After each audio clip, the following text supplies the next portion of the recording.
Welcome to the Great Divorce Podcast, hosted by Divorce Financial Analyst and Retirement Planning Counselor Andrew Hatherley. Join Andrew and guest experts as they help late-life divorcees build the financial and mental foundation for a meaningful future. There is life after divorce. Now, on to the show. Hi, everyone.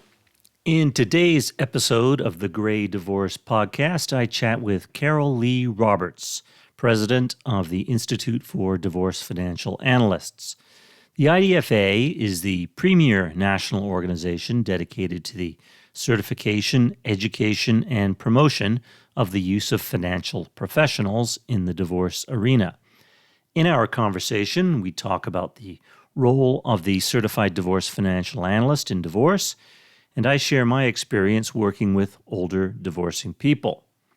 Now, this conversation was recorded on the podcast Carol Lee does for the IDFA.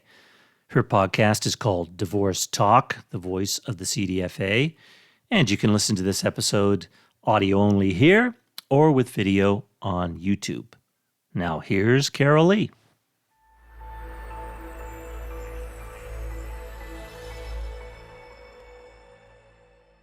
Good afternoon and welcome to Divorce Talk, the voice of the CDFA. I'm your host, Carol Lee Roberts. I'm the president of IDFA, and we're glad that you decided to join us on this second Tuesday of the month. IDFA was formed in 1993 to help relieve some of the unintended financial consequences of divorce. And over the last 30 years, we've seen a lot of growth, both in the number of CDFA professionals and also in the various ways that you can go through the divorce process and the various creative solutions that can help minimize financial complications. Joining me today is Andrew Hatherley, who is one of our board of advisors. He's the founder and CEO of Wiser Divorce Solutions and Transcend Retirement, LLC. And he also has his own podcast called the Great Divorce Podcast. Thanks for joining us today, Andrew. My pleasure, Carol Lee. Can you tell us a little bit about why you started Wiser Divorce Solutions? Sure. And it probably won't come as too much of a surprise because I'm sure you've heard the story before that I determined to earn the CDFA credential after going through my own rather difficult divorce. What was that now? 8-9 years ago? Actually, it spanned a 9-month period from being 51 to 52. I think it was finalized just after my 52nd birthday. And being a financial advisor and going through the great divorce that I went through, I realized, boy, I've learned a lot in this experience, and I'd like to help people avoid some of the mistakes or some of the things that I've learned about the divorce process, because you would have thought that I would have known more about it because it's a huge financial transaction, but I didn't. And so I was forced to learn a lot about divorce, and I realized, okay, how could my financial advisory work be put to best use? So I decided to focus. And so with Wiser Divorce Solutions, I'm really working with people in the before and during stage of divorce as a CDFA, educating. I think that's the key thing, educating people about the divorce process. And with Transcend Retirement, a registered investment advisor, there I'm really helping people as in the financial advisory capacity for building a financial foundation for a meaningful life after divorce. And so the two are separate but complementary businesses. But the funny thing is, when I was going through my great divorce in 2014, 2015, I didn't realize that I was part of what had become a societal phenomenon. That great divorce was really the only, and by great divorce, I mean people divorcing over the age of 50, that this was really the only demographic that was showing increased rates of divorce. The rest of the population had kind of stagnated. So I dug more into that and decided I would probably be of best use to the world, helping people going through gray divorce. So, as I go to different conferences and meetings around the country and also talk about divorce and divorce trends, as soon as I mention the only demographic that has an increase in the rate of divorce is people over age 50, 9 out of 10 times the next question is, so what causes that? So what are your thoughts on what is causing the trend in gray divorce? There are a few things. I think probably number one is that there's an increased acceptance of divorce in society. People it's not the social taboo it used to be. And, people the population's aging. And I think a lot of people in their 60s and 70s are now realizing, they may have more than 5 or 10 years to live. They may have 10 or 20 years to live and live well. And so I think they're determining that I want to make the most of my life going forward. And it may not be with this person that I'm with. The other thing is that older people have typically, and I mentioned increased acceptance of divorce, older people typically may have already been divorced. And for whatever reason, the divorce rates for second and third marriages are higher than they are for first marriages. So that probably bump up the divorce rate. I think a key also is the increased economic power of women. They're no longer as tied to a marriage situation for an economic purpose as they might have been 30, 40 years ago. That's not to say that there aren't economic consequences of divorce for both women and men, but certainly the increased economic independence of women, I think, has contributed to increase divorce rates for the older population. Another thing is the personal development industry. You can't go anywhere without reading about living your best life, improving your mindset, achieving your dreams, following your passions. That's become a kind of a pervasive aspect of our society, and I think there's a lot of good to that. And I think that encourages people, as I said, if they realized in combination with the fact that they're going to be living a longer life, they want to live a longer, more satisfying, meaningful life. So I think those are all, together kind of important reasons why we're seeing this growth. One other thing I'd mention is, this is not only happening in the U.S. Gray divorce is a phenomenon in the U.K., in Japan, in China. In Japan, they actually call it retired husband syndrome. Wow, I didn't know that. Yeah, the driver for gray divorce. And they're looking at, frequently this is the age in which the children leave the nest. Suddenly husband and wife are home together without the children as any sort of buffer. And in retirement, they're together a lot more. So if it wasn't all that fulfilling a relationship and now you're together a lot more, that can cause stress on it as well. So. That's a very good point. And I've seen that with couples. All of us, and retirement. The issue of retirement plays into the social consequences of gray divorce significantly. The old idea. Well, I don't know if it's an old idea of retiring from something. I think you should be retiring to something, and having a purpose. Or retirement is actually a relatively new concept in Western civilization. Probably because we didn't live past 45 or 50 for millennia. But I think mentally you need something to keep you active, keep you interested, give you a reason to get out of bed in the morning. And if you're retired and you don't have that and you become depressed, it can have negative effects on the relationship. And I think that certainly is a contributing factor to increased rates of divorce. I wanted to add one thing, Carol Lee, is that incidentally, the key pioneers in divorce research really are Susan Brown and Yifan Lin from Bowling Green University.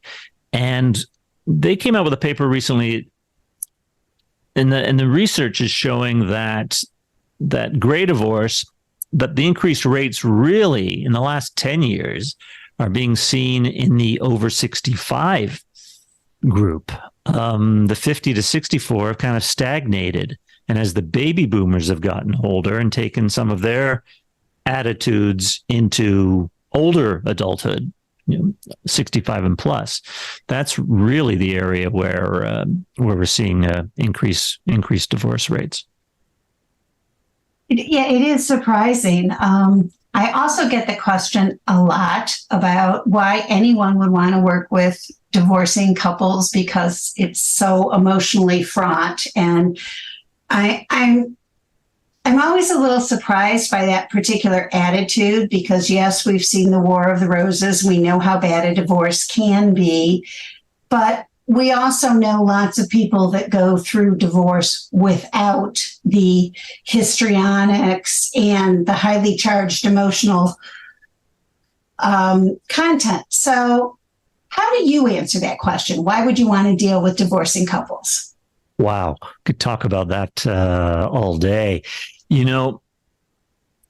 Before my 60 plus head forgets a point here, you talked about the histrionics and whatever. It doesn't have to be that way. Now, there are always going to be difficult people, but I don't think there are as many narcissists as the amount of times we hear that word. I think the divorce process, which I sometimes refer to as the divorce industrial complex, can push people to bad behavior. And I mean, inflexibility, short-temperedness, bitterness. When you've got litigious attorneys, fueling the flames, and you're writing them large checks every month, that's not going to encourage a calm, rational process. So I think the question of education comes into play here. If divorce professionals, whether it's amicably minded divorce attorneys, and incidentally, shout out to the Amicable Divorce Network, of which I'm a member. And I'm also trained in mediation and collaborative divorce.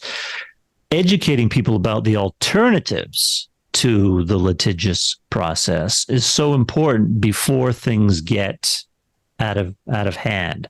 So people it's not necessarily going to be a highly charged, awful process.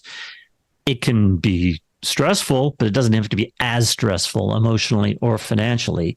If we can get to the people in time, educate them about the various alternative dispute resolution processes, work with attorneys who are more focused on amicable divorce and mediation rather than litigation, then it doesn't have to be that bad. Now, it's a good question because I always ask the question. For instance, my wife and I are watching a TV drama set in a prison, and there's prison guards. I'm thinking, who would ever volunteer to work in a prison with prison guards? And it kind of made me think, well, the way you phrase the question, who would ever volunteer to work with divorcees? But divorcees don't have to be that. Divorcing people don't have to, it doesn't have to be so bad, and they don't have to be that sort of negative behavior that you see doesn't have to be encouraged by a process. Now, there's always going to be cases where attorneys are needed in a litigious type of process. There are going to be cases where it's just inevitable, but more often than not, I think we need to look at the process, and if we can find a less emotionally stressful and financially stressful process, then people will be better behaved.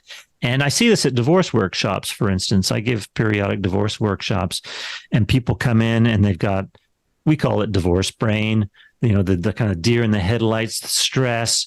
And just by educating people a little bit about their options, maybe disabusing them of some of the bad advice they've been given by, their sister-in-law or their drinking buddy or whatever. We can ease people's minds. And I guess the other message I like to convey at the divorce workshops is an inspirational one, in that there's life after divorce. And so personally, I find satisfaction and meaning in doing a good job educating people that, this is difficult, but frankly, you're in a situation right now in your marriage that's not right for you. So what can we do as divorce professionals, myself as a certified divorce financial analyst, or divorce lending professionals, of course, attorneys and divorce coaches and therapists? What can we do to help you get through the process and then reset and rebuild going forward? So I find that very satisfying. And so that satisfaction is probably the key reason why I'm doing what I'm doing, and finding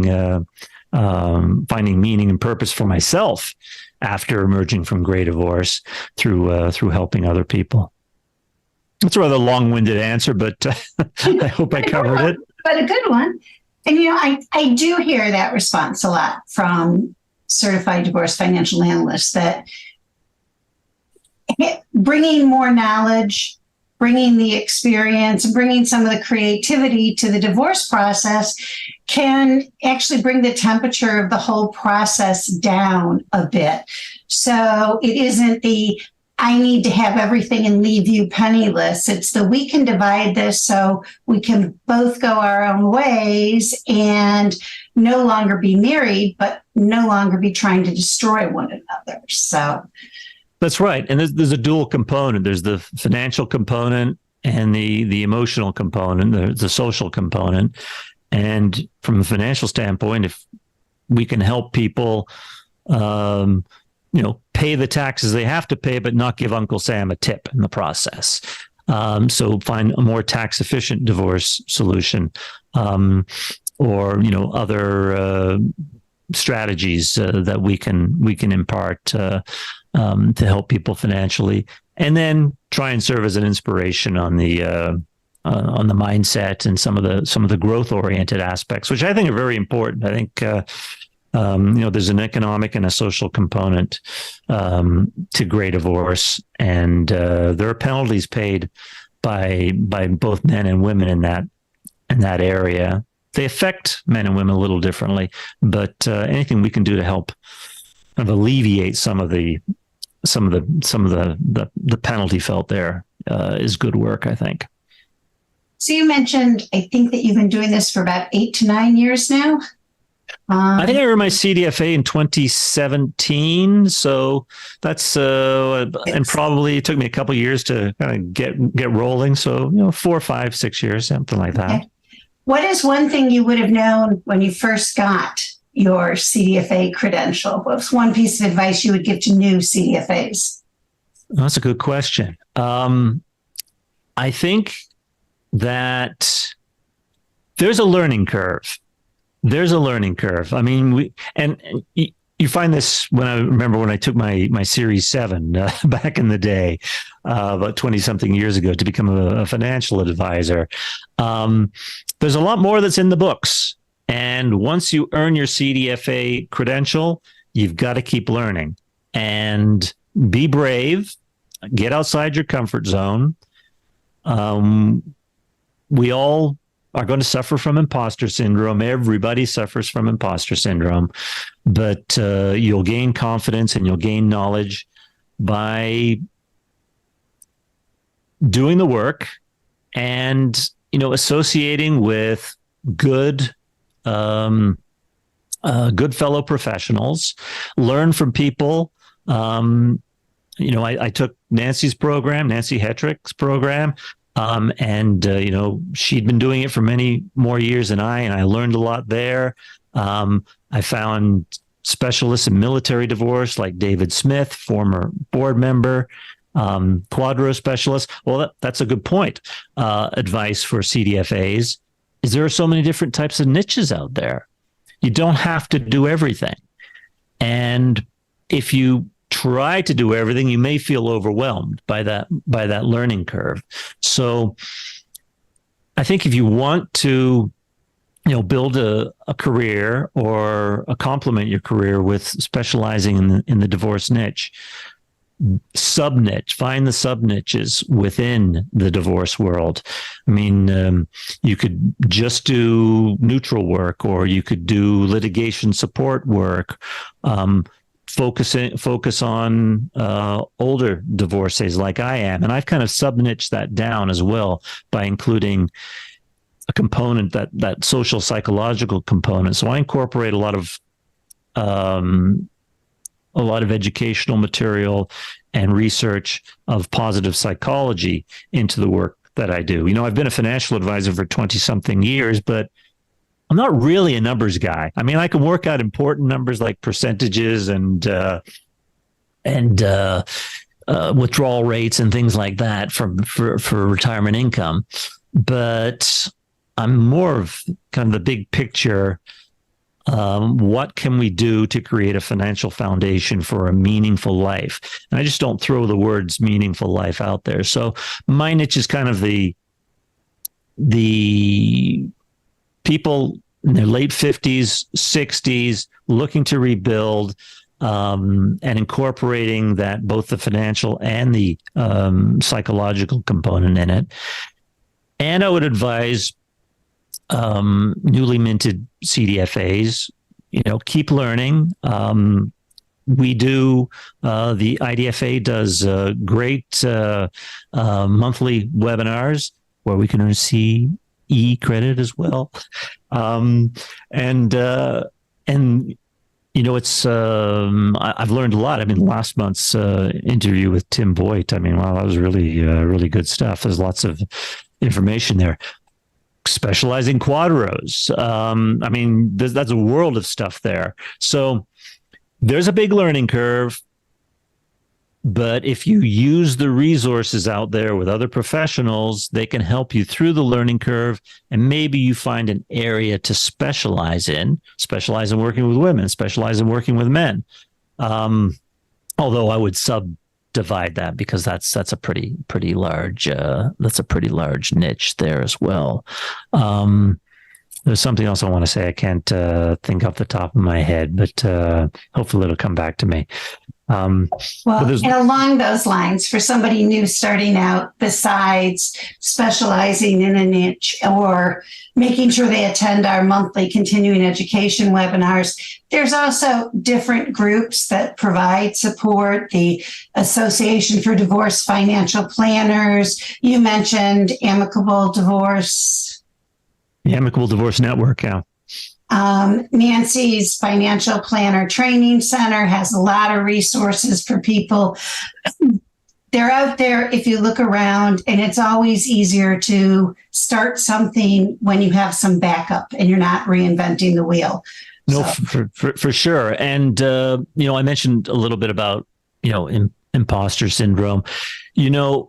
By virtue of earning the CDFA credential, you're already an expert. You already know more than 95% of the rest of the world about the finances involved in divorce. Not having practiced, you're going to feel a little nervous about getting out there in the world. But it's like anything worth doing, feel the fear, do it anyway. Nobody's perfect. Be honest. Admit when you don't know something. And as you said, there's tons of resources out there through Facebook groups. It's ADLP, right? Association of Divorce. No, AD. Financial Professionals. It's ADFP. ADFP. The resources there. So just keep learning. And funnily enough, one of the unforeseen benefits. I mean, I guess I kind of knew it would be a benefit of doing the podcast. I mean, the Gray Divorce podcast, we just recorded episode 25 yesterday. And, people always talk about podcasts, and let's face it, doing podcasts for business purposes to get business. Yes, but I did a lot of research on podcasts, and I realized it's a long game, and it would probably take time to get business from doing a podcast. But in the meantime, there's a lot of benefits. And one of the key benefits is learning, because whether I'm hosting a guest, let's say I just released a podcast this weekend with a certified divorce lending professional. So that forced me to come, sharpen the toolbox a little bit about lending issues in divorce. I've done podcasts with mediators. It's encouraged me to learn more about that so that we can do a good podcast. So, I've learned a lot in doing the podcast, and, it's pushing the envelope. It's, not something I'd done before. So there was a little bit of getting outside the comfort zone, which is always a good thing, I think. And it's opened a world of opportunities. I've been, today I'm a guest on your podcast, which I think is the fifth guest appearance I've done in the last 11 months since I started my own podcast. So, keep, there's all sorts of ways you can learn. And someone once told me when I was doing my MBA program that the best way to learn is to teach others. And I eagerly took him up on that because he knew a lot more than I did. And so I credit this guy. I haven't seen him in 30, 40 years, but he got me through the MBA program because he taught me a lot of the stuff he knew. And it helped me a lot. And apparently it helped him too. So teaching people helps. Along those lines, a podcast is an interesting way to get your name out there and to get the message out there. For those of you listening who aren't interested in doing your own podcast or would like to supplement the podcast with other things, you might want to look at your local newspaper, be them digital or actual print, and see if they have an advice column that they're looking for a contributor to.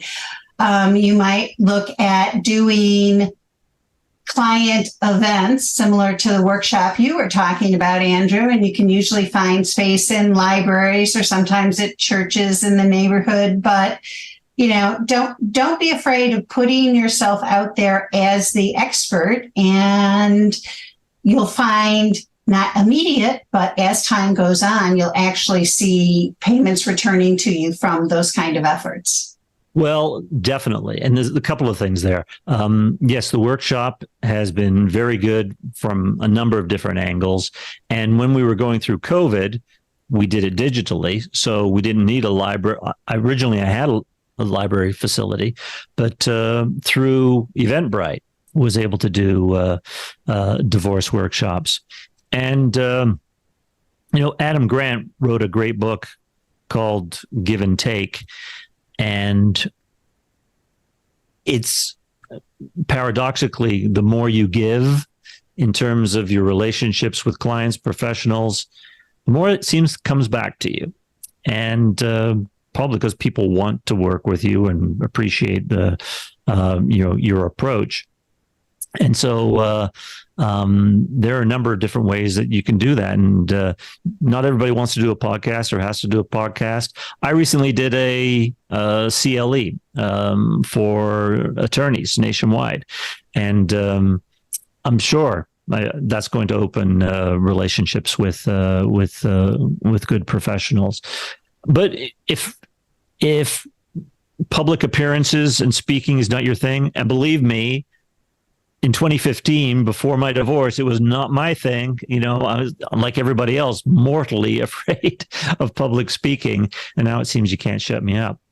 But if writing or video, find what works for you. And, I always encourage people and they don't even have to be going through divorce. They just have to be, if someone says, I don't know what I want to do, I don't know, where I should focus.